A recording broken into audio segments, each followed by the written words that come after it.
સમાચાર સાબરકાંઠાના વડાલીથી। વડાલી શહેર પાસે આજે એક જ દિવસમાં બે અકસ્માતના બનાવો બન્યા।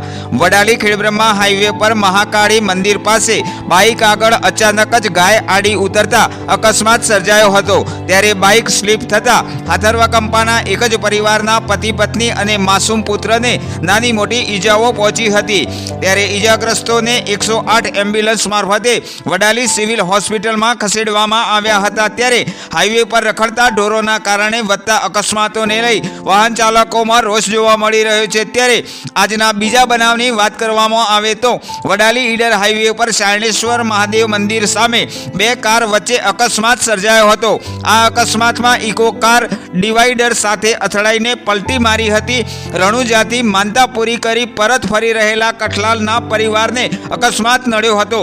ત્યારે ઇકો કારમાં સવાર 7 સભ્યોમાંથી એક યુવક અને એક બાળકને હાથપગમાં ઈજાઓ પહોંચતા વડાલી સિવિલ હોસ્પિટલ ખસેડવામાં આવ્યા હતા।